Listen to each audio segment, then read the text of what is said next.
Charisma is not innate. It can be learned. Understanding that it's not a magical quality, but just a series of behaviors. You don't have to change your personality. You don't have to become an extrovert if you're naturally an introvert. What will change is the kind of charisma you get depending on which of these elements is strongest. You either have it or you don't.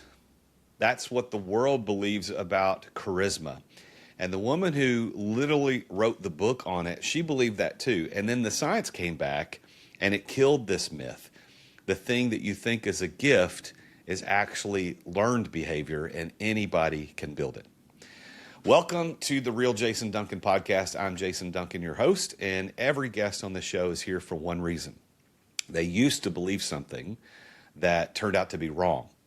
And here's the thing about the lies that trap us. They usually don't look like lies. They look like wisdom. They look like the way the world obviously works. And a belief like that can sometimes become a cage for us because it's golden in the sense that it feels good, it looks good, but it's uncomfortable in the sense that it holds us back, but it's comfortable because it's golden. We can make sense of the lie, and when we pressure test it, it's not really true. And these lies explain our life. It tells why some people win and some people don't, and it asks nothing of you in return. And that's why nobody escapes on their own for a long time. So you don't fight your way out of a cage you think is protecting you. I mean, really, right? We wouldn't do that. Every conversation on this show, though, is about finding that cage, naming the lie that built it, and walking through the door, because the gold is the lie. Well, my guest today spent years believing exactly what you believe about charisma, that it's magic, that the magnetic people in the room got dealt a card that the rest of us didn't. And you know what? It's a comfortable belief because if charisma is a birthright, then your awkwardness isn't failure. It's just the verdict about how God created you, how you are in the world. Nothing to fix, nothing to work on. You're simply not one of those people. But then she went looking for the evidence. And the evidence said that the verdict was fake, that charisma shows up in the research as a set of specific, observable, trainable behaviors, presence that you can practice, warmth that you can produce, power that you can project, which means every person who ever counted themselves out of leadership, out of sales, out of influence because they don't have it, counted themselves out over a lie. And that's what we're going to expose today. Olivia Fox-Cabane is the author of The Charisma Myth. And if you're watching this on video, this is a copy of her book. This is actually my copy that I ordered years ago. It's one of the top 5 recommended books that I recommend to people. If you haven't read it, you definitely want to read it. And by the end of this episode, you're going to want to go get you a copy of this book. And she even has a new version of it that we'll talk about later. But the book has been translated into 36 languages. She's taught the science of charisma at Harvard, MIT, the United Nations, even to officers at the Marine War College. She's personally coached the leadership of Apple, of Google, and TikTok, and her entire career is built on the truth that we're talking about today, that the thing everyone calls a gift is actually a skill. So welcome to the show, Olivia. Jason, I got to tell you, this might be the single best podcast intro I've ever experienced. That was awesome. Well, I've been working on it because, as I've been told, you can build this. You can. Well, before we get rolling, I told everybody listening here at the opening that you came here to expose this lie that charisma is innate. That's a lie, of course, and you either have it or you don't is a lie. Now, you believe that. You believe that yourself before you became the person that Apple and Google called you to say, no, this is not true. Teach us that this is not true. So I want to start right there. Where did that belief come from for you? And how did it go before you started questioning it?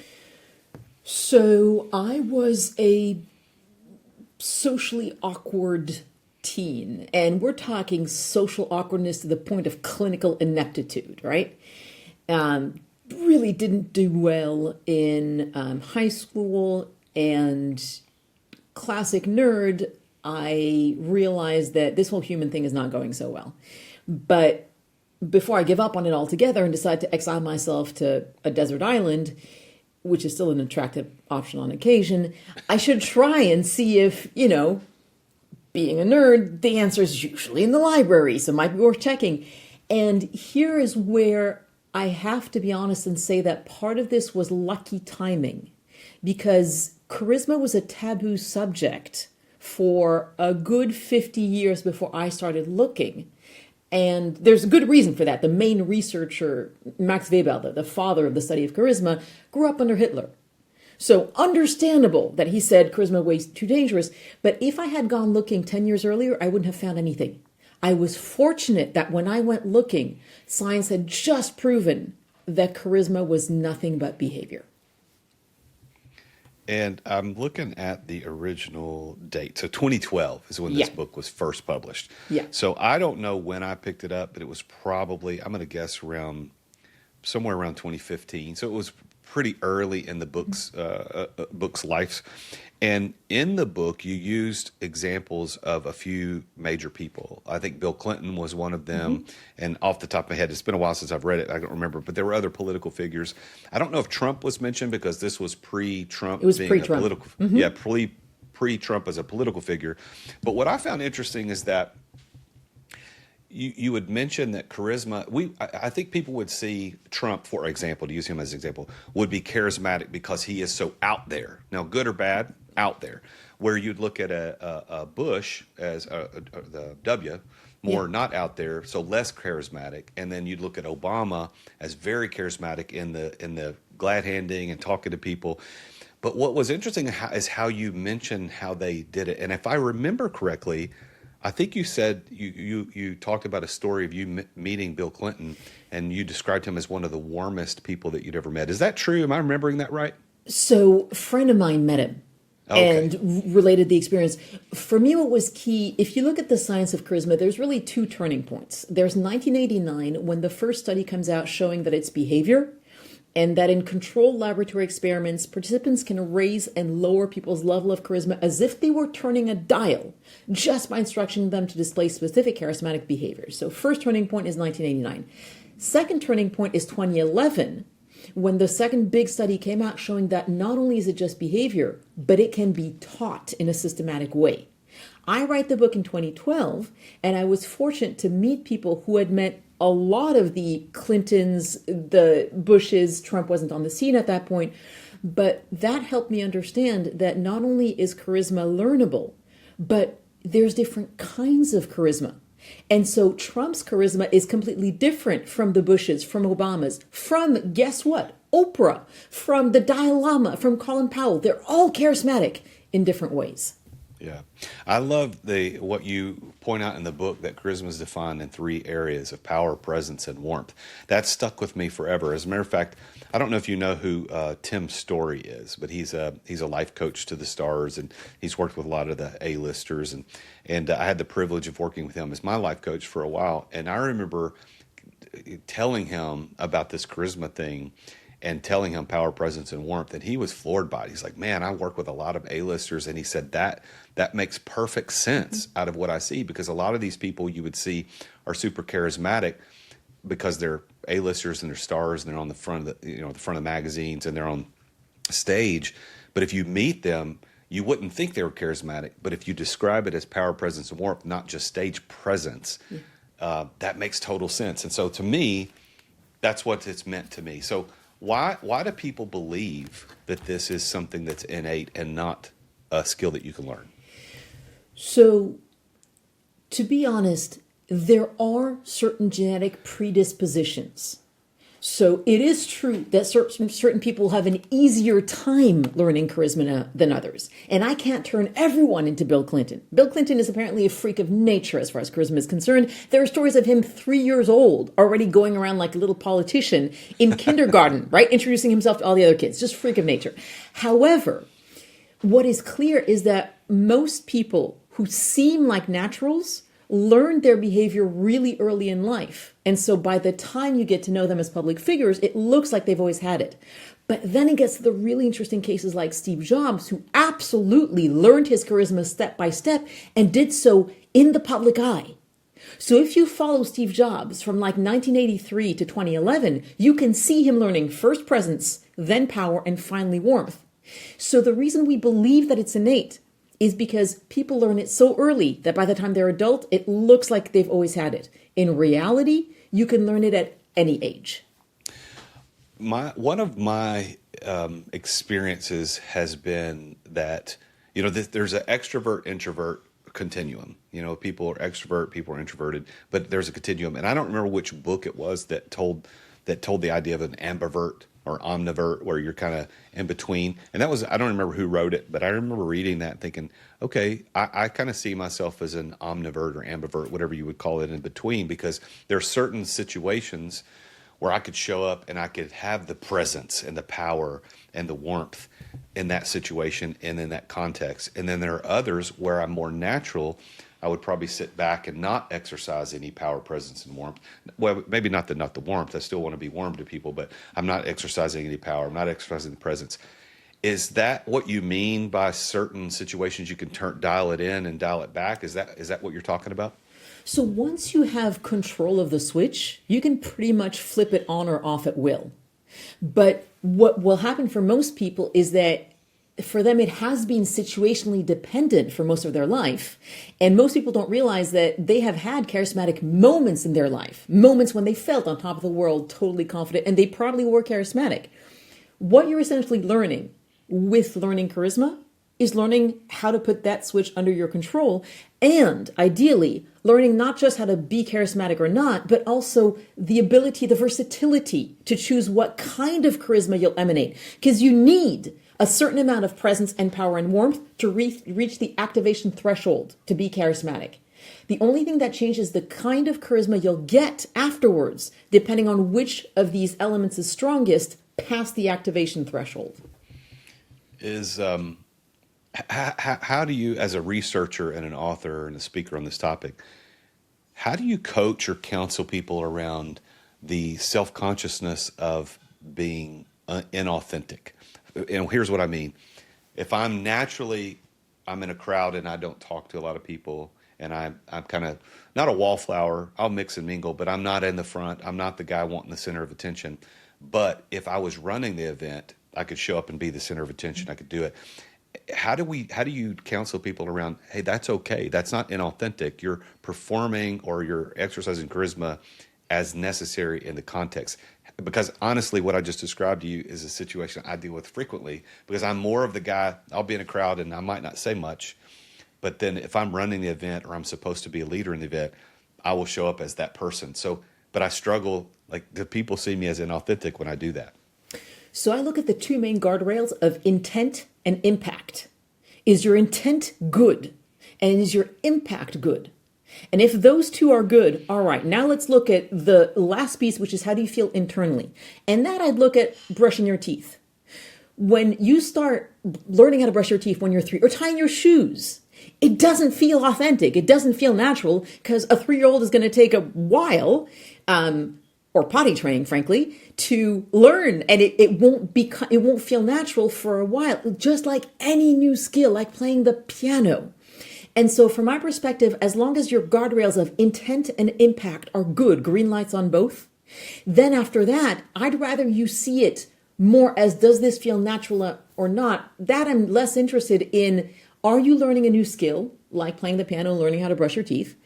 And is it stretching you in good ways, or does this feel morally wrong? Listen, if it feels morally wrong, stop it right now. Mm-hmm. So that kind of goes back, the guardrails of intent and impact goes back to the Hitler example. Yeah. Because Hitler was very charismatic. Very. But wrong intent and wrong impact.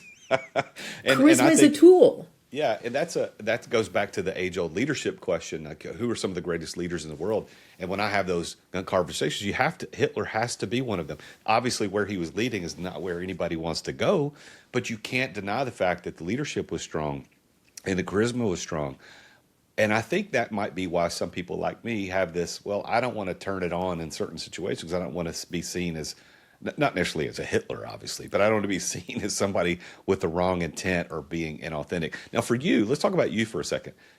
You said that you were awkward as a kid and you had this stuff, but when did it shift for you where you said, you know what, I'm not going to accept the mantle of an awkward lady or an awkward person or whatever, and I'm going to practice this charisma thing? When did that happen for you, and how did that come about? Last year of high school. Last year of high school, I was like, this is really painful being this level of awkwardness. And it really felt like everyone else had a manual on how to be a normal human, and I hadn't gotten it. And I decided I'm going to learn how to pass for a normal human. I'm going to learn how to interact with the normal humans. And if I'm going to learn how to do that, I might as well learn how to be really popular or persuasive or effective or fill in the blank. And then looking at that, when I learned that actually there is research on charisma, I said, hey, that's what I'm going for. So it really was a step-by-step of understanding that charisma was learnable. Then understanding that it broke down to these three components, because each of the studies called it something different. Like power was, certain studies call it dominance, others call it assertiveness, but it's all behaviors of power. Warmth, certain studies call it friendliness, but it's always the broad category of behaviors of warmth. And so understanding, all right, the research is out there. What tools can I build on top of that to learn it? So I want to ask you about people who knew you before and after, but I want to hold that question because I want to talk a minute about a couple things I need to speak directly to the audience. So we'll be right back on that concept. So let me take a quick break and talk to the business owners who are listening right now. Let's take a quick break to thank our amazing sponsors for making this podcast possible. If you are thinking about selling your business sometime in the next 5 years, there are things that are broken in your business right now that will cost you real money. And I know that because I was somebody who went through the same situation. So in order to help people fix that, I've put together a free webinar called What to Fix Before You Exit that walks you through exactly what buyers look for and what kills the deals.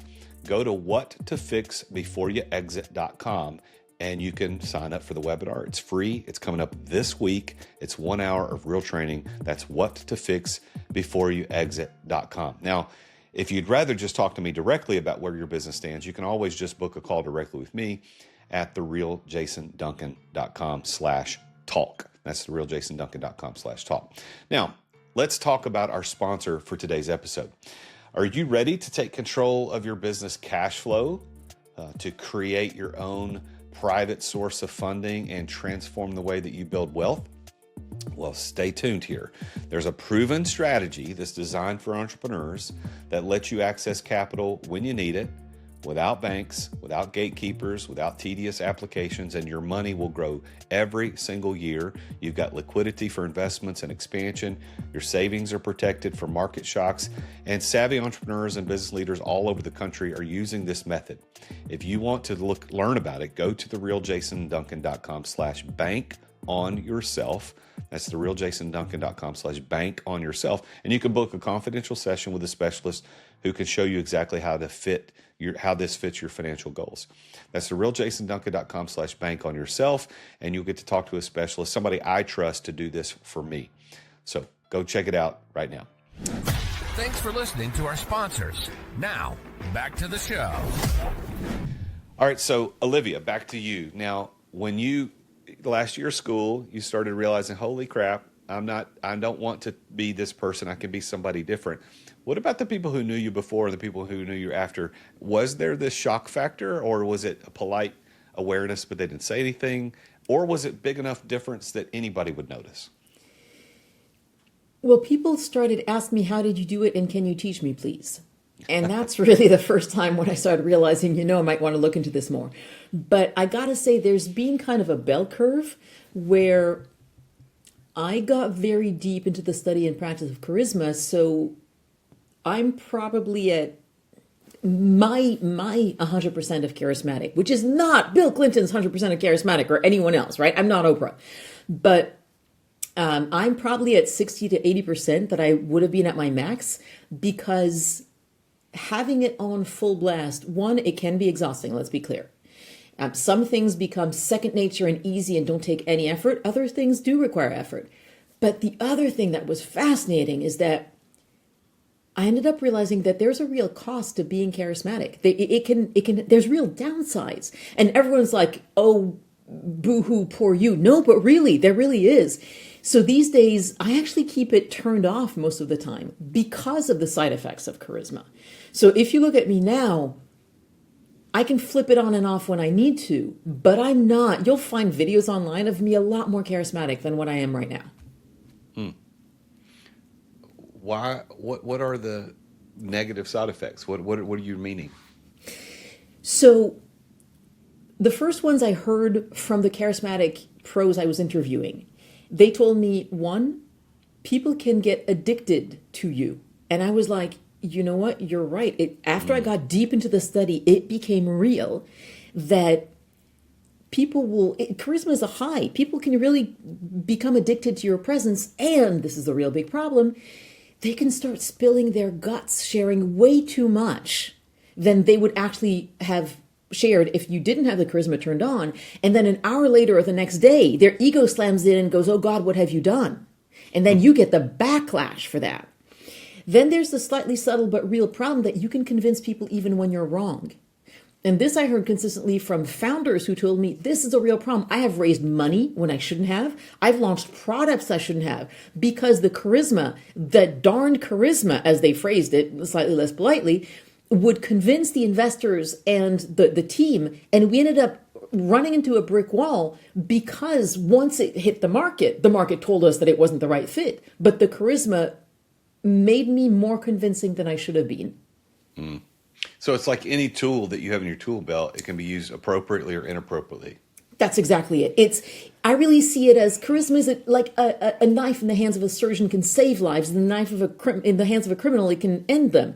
It really is a tool like any other. I see the tool itself as value neutral, and that's why I'm so focused on intent and impact as the two guardrails within which to use charisma, hopefully for good. Well, and I don't want the audience to think that, well, okay, well, there's enough reason for me not to even try this. So I don't want people to believe the lie that you're born with it, because what it gets me about this lie is that it doesn't just cost the person who believes it. It costs everyone who never heard their voice. Every quiet person who had a better idea but stayed quiet. Every founder who handed the pitch to the natural in the room. You know, that's not what we want. That's the lie costs a lot. So now you stood in front of Marines, you stood in United Nations diplomats, Silicon Valley executives, and you've seen what happens when people find out that the verdict was fake. So what do you now know about all of this that you wish somebody had told you 20 years ago, 30 years ago? And why do you think nobody told you about this? Why do you think we're just now figuring this out? So second biggest lie after charisma not being a magical innate quality is the belief that charisma is for extroverts. Absolute BS. It turns out that certain forms of charisma might be better suited for extroverts, sure, but guess what? Other forms of charisma are really more useful for introverts. And Elon Musk, in his previous incarnation, when I met him 10 years ago, I think, in the Valley, he was really charismatic as an introvert. Bill Gates is famously charismatic. You wouldn't think of him. Apparently, when you meet him in person, he's got a really powerful charisma as an introvert. And the reason for this is, if you look at the three components of charisma, presence, power, and warmth, guess what? Presence is the ability to stay focused on the other person and keep the spotlight on them. So much easier for introverts than extroverts. Interesting. Now, I think you wrote another book called The Net and the Butterfly, right? And that book identifies the idea of dismantling another innateness myth, which is about the breakthrough of ideas, and they belong to born geniuses. So now you've spent these two books proving born with it is wrong in two different domains. And I don't believe that's a coincidence. I think that's something as a target. It's a territory. It's what you're looking at. So are there other, you either have it or you don't have it, lies that culture is still swallowing as a whole, and we keep in, why do we keep these up? I'm waiting for the third idea. If any of your audience has ideas for the third book, Penguin wants one, so please let me know. But yeah, the second book was really kind of looking at creativity and even genius. We finally know which part of the brain is responsible for human creativity and genius ideas. And it was really looking at, here's what this part of the brain is called. Here's how you access it. Here's how you can get the most out of it. Goodbye. So I think that it's, in a sense, it's what you said in your intro. it's easier to not challenge yourself if you believe that charisma is innate and magical and God-given. I mean, literally the Greek root of charisma is a gift of God. It's easier to, you don't have, because it takes courage to try new things. And some of the charisma exercises are super easy. So for example, presence, if you're ever in a conversation and you find yourself distracted, focus on your toes. Right then, right? Focus on the physical sensations on your toes. That's easy, doesn't take a lot of courage. It's a quick fix. There are other exercises that will take courage. And so, in a sense, what you said in your intro is that the prison is comfortable and it takes less courage to stay in the nice little cage. And what's the cost of staying in that cage for, say, another 5 years and waiting on somebody to tell you that you can be charismatic? I mean, what's the cost of that? This is where it gets insane. If you look at the impact of charisma, not only do charismatic people, of course, make more money, have more romantic options. Fine, we could have guessed that, right? But it turns out that if you're in a leadership position, if you've got employees, they will experience more meaningful work and greater life satisfaction. If you're a physician, your patients will adhere better to the regimen. And it even seems that charismatic physicians even get sued less, which might or might not be a good thing. I'm just saying that charisma extends in so many areas, including getting your kids to listen to you. It is from the PTA mom to, this has been studied across military leaders, CEOs, across the board and across ages, across cultures. Charisma has it's like a force multiplier in every area of your life. And here's the thing that drives me crazy. In a sense, it's unfair that the naturals at charisma can get away with doing a lot of not great work, but they get away with it because of the charisma. And I'm like, if you gain the charisma and you do the good work, it's like finally getting the credit for the good work you've been doing all along. That's what charisma is good for. Well, before we kind of start wrapping the show up, I do want to give you an opportunity. I want to give you 1 full minute where I won't interrupt you, and I want you to tell the world as directly and as passionately as you can what this lie is, why they've been believing it, and what the truth actually is. Go. Charisma is not innate. It can be learned. And understanding that it's not a magical quality, but just a series of behaviors means that you can actually learn charisma. You don't have to change your personality. You don't have to become an extrovert if you're naturally an introvert. You do need to acquire a certain amount of presence, a certain amount of power, and a certain amount of warmth. But after that, what will change is the kind of charisma you get depending on which of these elements is strongest. Now, a key thing to understand is that in today's attention economy, charisma matters more than intelligence, integrity, and competence put together, which is a problem. And one of the reasons I'm so desperate to democratize charisma and make it available to everyone is precisely so that the people who are doing the good work finally get the credit they deserve for the work they've been doing all along. Charisma is an X factor and a force multiplier. It's learnable. So just start. It's not that hard to begin. Now, you were telling me before we started recording today that you've got a new copy of the book coming out with updated information, etc. So what are a few of the new pieces that you've included in the new book? The fascinating thing was, you know what? Let me actually back up and say some of the stuff I was wrong about. So when I wrote book first edition, I assumed along with everyone else that deeper voices are more charismatic, right? Wrong. It turns out that the fluctuation of the voice more than the absolute pitch is what matters. And Steve Jobs, who tested out at one of the most charismatic voices of any leader, has a voice that is occasionally so high it went into the female register, but the fluctuation was so right that it got the charisma. Now, the most important update is really online charisma, because so much of our life now is done on screen. And online charisma is different. And some of the fascinating pieces were, for example, that if you've got a limited bandwidth, you might want to turn off your camera because audio compression can lead to emotional confusion, with emotions like excitement and enthusiasm being misheard as impatience and anger. So online charisma has been a fascinating new study. Wow. So briefly, I want to kind of probe that for just a second. So online charisma, are you meaning visual online, like what we're doing now and Zooms and all this other stuff that people do? Or are you talking about like social media presence, that type of thing? What are you talking about, or is it both? Both, because anytime that charisma is being filtered through a screen and through digital means, it changes. You're going to lose the micro expressions. The audio compression can have a bigger impact actually than the quality of the video. And in terms of a good example, simple example, is that you know how they always say to place the camera at eye level, maybe slightly above, but never below? Sure. But in addition, it turns out that it's important for you to be able to gesture. Even if the gestures can't be seen on the screen, they can be heard in your voice.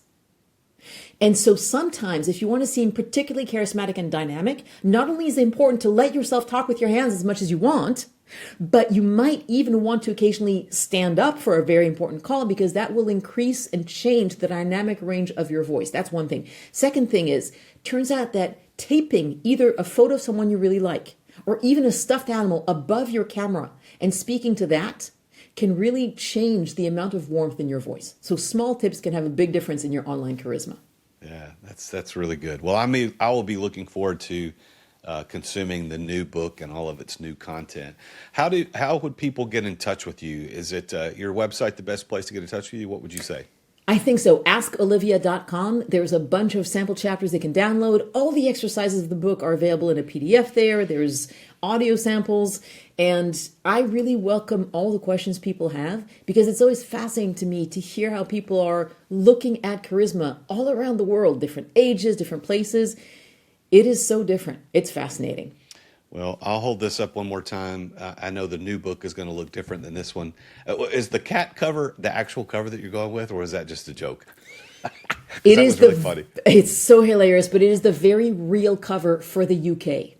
I saw that, and my assistant Kathleen, who's listed in today, she has several cats, and I said, "You'll like this. Look at this." And we saw you on LinkedIn, and it had the cat cover. So go look at Olivia Fox Cabane on LinkedIn, and go through her feed, and you'll see the cover.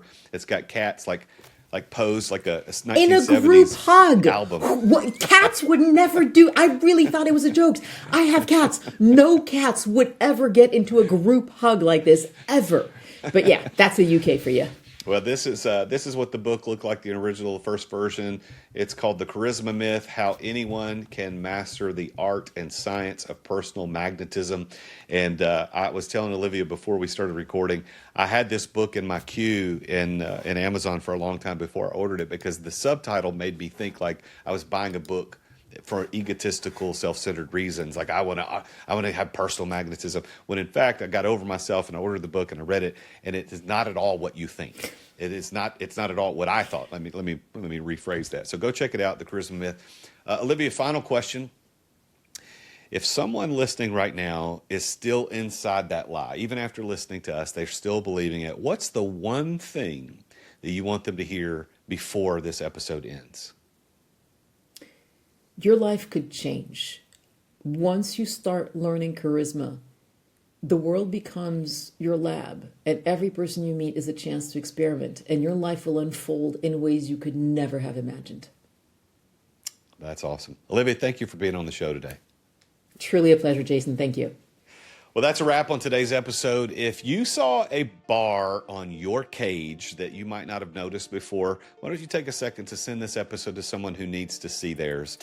The gold is the lie. And as always, I am your host, the real Jason Duncan, and Jesus is King. We'll see you next time. Hey, thanks for listening to this episode. Remember, we release new episodes every single Monday, so make sure you tune in. You can find all the show notes, everything from today's episode, and more at therealjasonduncan.com. If you want to follow Jason, just search The Real Jason Duncan on your favorite social media platform or your favorite AI platform. You'll find him there. We'll see you next time on The Real Jason Duncan Podcast.